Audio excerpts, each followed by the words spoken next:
यहाँ माध्यम न बने।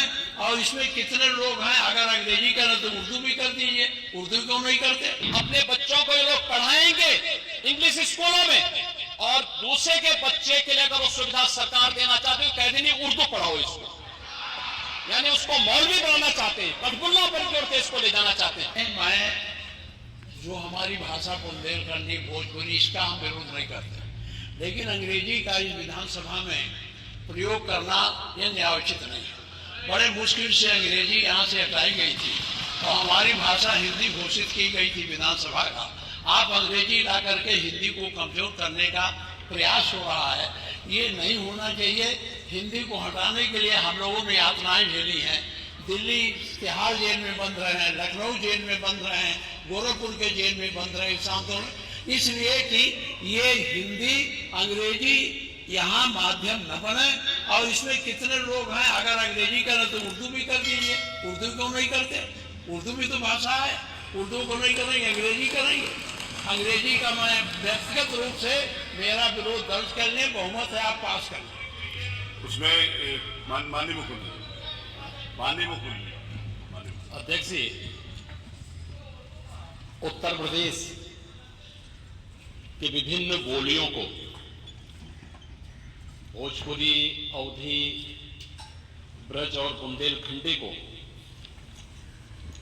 इस सदन में सम्मान मिल रहा है, और हमारी सरकार को इन सब के लिए एक एकेडमी का भी गठन, अलग अलग एकेडमी के गठन की कार्रवाई को भी आगे बढ़ा रही है।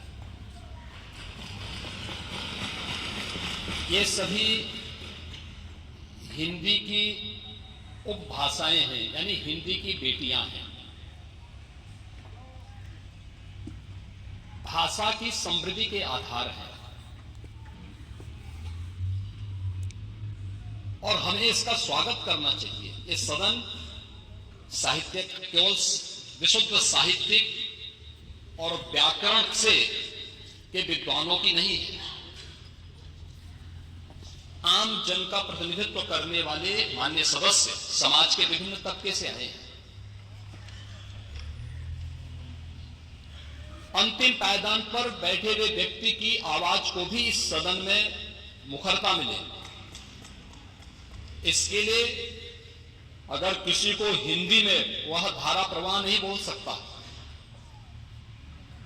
तो उसको भोजपुरी में भी अपनी बात को रखने का अधिकार मिलना चाहिए। अवधी में, ब्रज में या बुंदेलखंडी में उसको रखने का अधिकार मिलना चाहिए। ये कौन सी बात हो गई कि भोजपुरी में ना बोले, अवधी में ना बोले, इसका विरोध है, विरोध अंग्रेजी का, बुंदेलखंडी में ना बोले, और उर्दू की आप वकालत कर रहे हैं। ये बड़ी विचित्र बात है। आप मुझे बताइए, मैं इसीलिए कहता हूं कि आप समाजवादियों का चरित्र ही इतना दोहरा हो चुका है, इतना दोहरा हो चुका है कि अपने बच्चों को भेजेंगे इंग्लिश पब्लिक स्कूल में, और दूसरों के बच्चों को बोलेंगे कि एक गांव के उस विद्यालय में पढ़े जहां संसाधन भी नहीं है। ये दोहरा आचरण, और जाकी रही भावना जैसी प्रभु मोर भी देखी दिन तैसी, यह तो आचरण आप लोगों का है। इसीलिए आपने कल भी भोजपुरी का विरोध किया, अवधी का विरोध किया, बुंदेलखंडी का विरोध किया, और आप लोग अपने दैनिक जागरण में, दैनिक जीवन में इस प्रकार के आचरण के आदी हो चुके हैं। और इसलिए अध्यक्ष जी, इसका अभिनंदन हम लोग करते हैं, और इन बोलियों को सम्मान मिलना चाहिए। इनके संरक्षण के लिए ही हमारी सरकार भोजपुरी एकेडमी का गठन कर रही है, अवधी एकेडमी का गठन कर रही है संत तुलसीदास जी के नाम पर। इसी के आधार पर ब्रज भाषा इतनी समृद्ध भाषा है।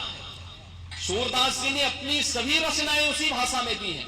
संत तुलसीदास जी ने अपनी कालजयी रचना रामचरितमानस, जो इस सदन में ही नहीं, उत्तर भारत के अंदर और भारत से प्रवासी हुए जितने भी ऐसे लोग हैं जो मॉरिशस में या दुनिया की फिजी में या दुनिया के किसी देश में गए, उनके संकट काल में रामचरितमानस ही तुलसीदास जी का अवधी भाषा में रचा गया, रामचरितमानस ही उनका सहारा बना था। और आज जब उसको सम्मान मिल रहा है तो आप उसका विरोध कर रहे हैं। बड़ी विचित्र सी स्थिति है। आप हर अच्छे कार्य का समाज, आज के यही ढोंग है आप लोगों का, यही ढोंग है। हर अच्छे कार्य का आप विरोध करेंगे, हर अच्छे कार्य का आप विरोध करेंगे, हर अच्छा कार्य जो में है, देश के हित में है, आप उसका विरोध करेंगे।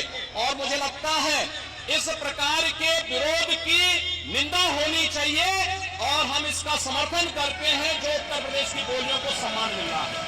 मैं आपका धन्यवाद करूंगा और विधानसभा सचिवालय को इस बात के लिए धन्यवाद दूंगा।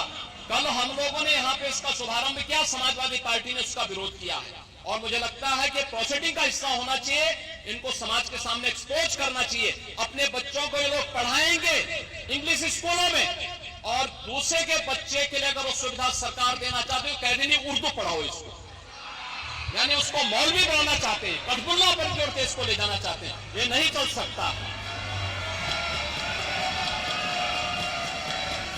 उर्दू भी इस प्रदेश की बोली है, तो उर्दू में क्यों नहीं यहाँ विधानसभा में किया जाए?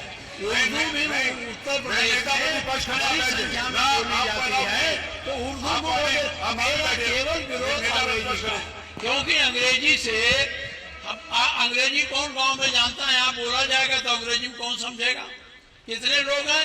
इसलिए इस विधानसभा को कुलीन तंत्र की विधानसभा न बनाइए, यही मेरा आग्रह।